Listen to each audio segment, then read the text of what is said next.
Welcome back to Hypnosis Today, where we explore how people are using hypnosis to achieve remarkable things.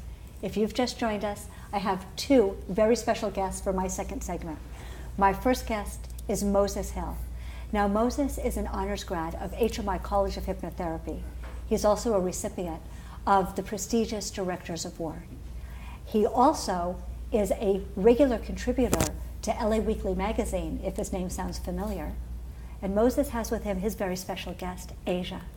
Now, Asia came for hypnotherapy to see Moses for mastery, self-esteem, relaxation, and motivation. Yes. Please help me welcome my guest. Asia, let me start with you. Tell me what was going on. Well, for a lot of things that I do, I've been acting. Well, I started out acting at 19 years old, and whether if I get a gig or if I don't, it kind of takes a toll on you, you know, having to go up against a lot of people, you know, you kind of lose your self-esteem. So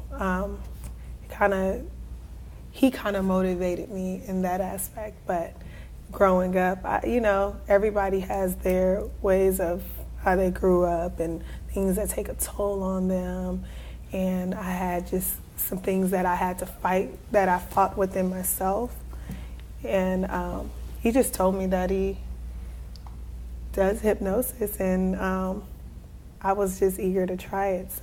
Yes. Yeah. So you thought that hypnosis would be really good for the two parts of the mind that fight each other. Right, right. How did you find Moses? Well, he works with me. I do a lot of modeling and acting, so I just thought it would be a good thing to try, you know. Mm-hmm. Plus, I'm already kind of intrigued by, I believe in energy, and I believe in hypnosis, and I was just eager to try it from him, so Great. It helped me a lot. So Moses, what kind of an induction do you use with a client who wants both motivation, but is also struggling with self-esteem? Usually with my clients, I start inducing them with my voice. When I start talking, it kind of puts them into a bit of a trance state. So, you know, I've heard that a lot. But it really all depends. But for what you're talking about, I tend to use a number induction starting from 20. You know, I'll ask a client to really focus. It's called an eye fascination, and that's what it's called. And I ask them to focus on a spot on the wall or on the ceiling, depending on if we're sitting upright or if they're laying back in a recliner. And I'll ask them to focus on that spot, and then, you know, on even numbers to close their eyes, and on odd numbers to open their eyes and to, you know, focus on that same spot. And generally with the tone of my voice, as I go lower, you know, in the numbers, my tone tends to drop, and it allows for them to feel a little bit more relaxed. And then I'll start giving some suggestions around 5, you know, 4. I'll tell them that their eyes are getting a little heavy. And whenever they choose to, you know, their eyes will stay closed. And once their eyes are closed, they'll enter into a deep state of relaxation. And by the time we get to 0, I snap my fingers and they're out. Yes. You know, Asia, it was funny when Moses was saying, it starts with my voice at the beginning of the session, I saw you nod your head. Tell me, when he started to talk to you, did you begin to feel relaxed and very open to positive suggestions just from talking to him? Yes, and he also has like a very like keen voice where it just pierces you. So that's all you hear. So it's kind of just like you just go into a trance almost. Yeah. But it made me very relaxed. It made me very calm. Like, you know, a dream or something like that, or imagining. So that was your first experience, very pleasant, very calm, and that all the other data, all the other, well, we call them message units, faded away, and you were left with that very kingly, very aristocratic voice. Yes. Yes. What do you do next? In the session, I have a tendency to take a client on a journey. I love imagery, you know, in hypnosis. I feel that the mind, it can imagine anything. You know, our dreams, it's hard to to separate reality from dreaming at times, even when we wake up. well, if we've had a potent dream, we'll have a hard time jumping back into reality and saying, I want to go back into the dream, you know. So when a client is in state, I love to take them on a journey. And for Asia's particular situation, I wanted for her to create an environment of where she actually felt peaceful, you know. And once that environment was created, then I let her explore the environment, and I believe she ended up seeing a tree, and that tree, it brought you peace. Is that what had happened? So, Moses, does your client actually speak out loud in state to describe what he or she is seeing? The misunderstanding with hypnosis is that people don't speak back, or you know, they're unable to communicate, or they're not aware. It's quite the opposite. You know, my clients are always very cognitive of what's going on, and I do speak with them. I require for them to speak back to me, and I've noticed that it helps them crystallize their vision, and it gets them into a deeper state. So tell me, as Moses was leading you through this visualization and asking you what you saw and allowing you to explore your environment, what did you see?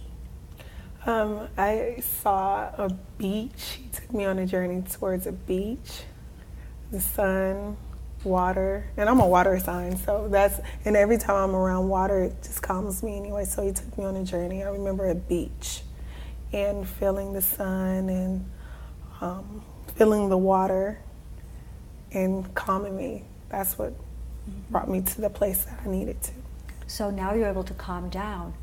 Tell me about the motivation piece, where no longer you procrastinate, but now you move forward, doing the things you know you need to do. It just gave me the energy and the confidence. He used everything as metaphors. I'm really not sure. It was a metaphor to use for me to have motivation and have the courage to get me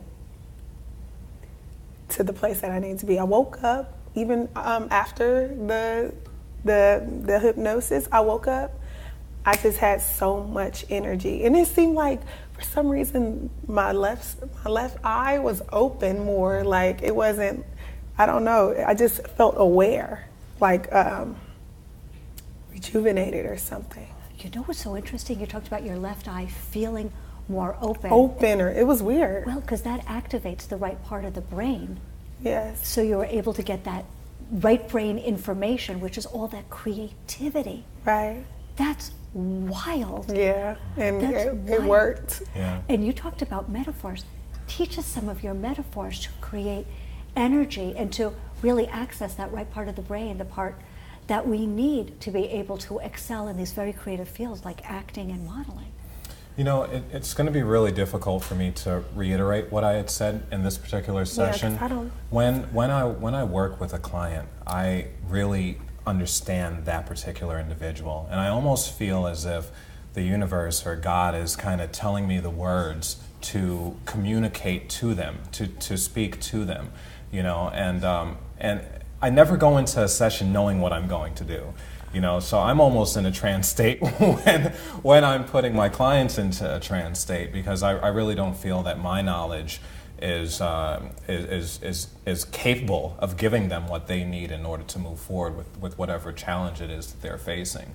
So I can't unveil the metaphors that I use. I can't even think of any metaphors right now to say of what I've used or will be using, but I do use a lot of metaphors in my sessions, and I feel attached to my clients, you know, when I'm working with them. There's great hypnotherapists say that none of us do this work alone. Yeah. I don't know if you believe it or not. No, I believe it. I'm 100% in agreement. That we with don't do any of this work alone. Right, and it also helped because he already knew me, you know, and then I was also comfortable to open up to him to let him know what were my weaknesses or what were the things that triggered some of the things that make me work against myself or block me, a mental block. And he also knew me, so it just helped. Well, it absolutely does. And what Moses said was so beautiful, that we don't go in with our pre-planned scripts that we use for every client. Yeah. We don't use a formula, Yeah. and that you attach to your client's words, energy, and individual challenges. What is it about Moses that brought up that trust? So you could, acknowledge some of your own weaknesses so you could help find your strengths. Right. Well, I've always been the type of person where I analyze wrong. I analyze everything, and I analyze my own self. I know when I'm like feeling some type of way, or I'm aware of it, and I was able to open up and let him know, and I'm not that open. It's hard for me to open up to people, but I already knew him, so it was easy for me, and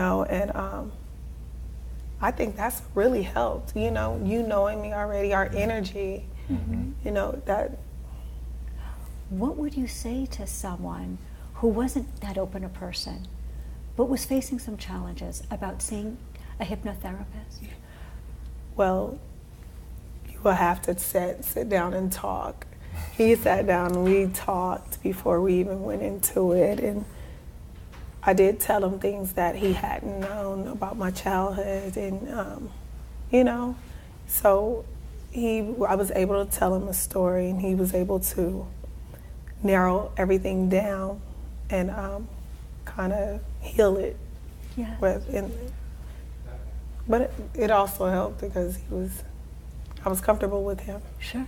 They will have to sit down, get to know the person, and then tell their story like I did with Moses. So you're saying that people have to know the hypnotherapist, trust the hypnotherapist, Yes. and that Moses, with his unique way of being able to relate 100% to an individual as an individual, Right. that's what created the trust. Yes. Yeah. Yes. Yeah. My mom always told me, you shouldn't judge anyone for who they are, or what they don't have, or what they do have. Give everyone an equal opportunity to be themselves and really relate with you as an individual. And I grew up believing that, so when I sit with my clients, it doesn't matter if they've tried and tried and tried and tried and tried to be something that they weren't able to achieve on their own. I kind of take that and I turn it around for the positive for them and give them the opportunity to succeed. Right. I like it. A wise person said, never judge anybody on a ladder until you see whether they are going up Right. or Or coming going back down. down. Well, Moses Hill, I know that everybody's going to want to know more about your unique type of hypnotherapy, where it is custom created for each and every individual client, and where you don't do the work alone. Yeah. And you can reach Moses Hill at hmigrads.com. It appears we're out of time for today, but I want to thank Moses and I want to thank Asia for coming and sharing your experiences with us. Thank you so much. Oh, it's my Thanks for pleasure. having me, Lisa. Well, I need to also thank everybody in my studio audience and everybody watching at home. My name is Lisa Mackenberg, and I hope you'll join us next time when we meet more people and explore how they are using Hypnosis Today. But please stay tuned. We have a lot more coming up for you on Hypnosis TV.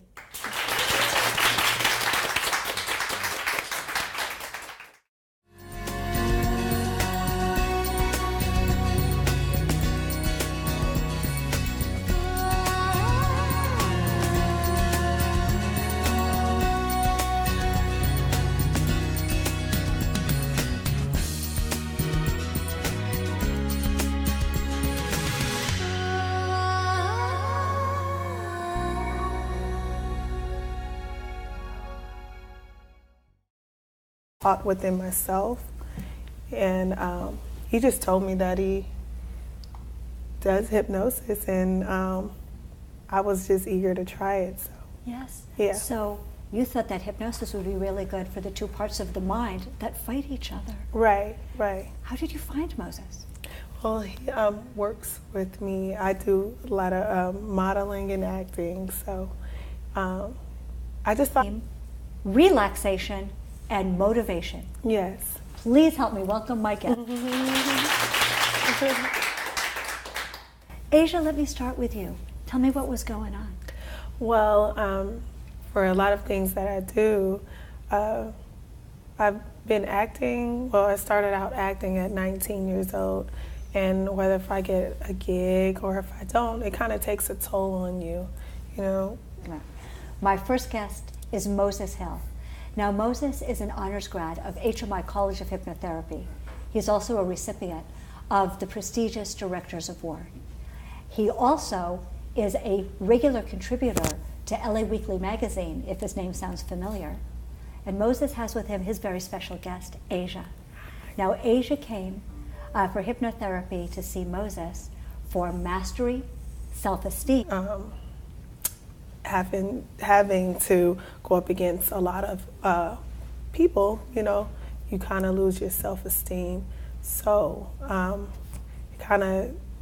he kind of motivated me in that aspect. But growing up, you know, everybody has their ways of how they grew up and things that take a toll on them. And I had just some things that I had to fight that I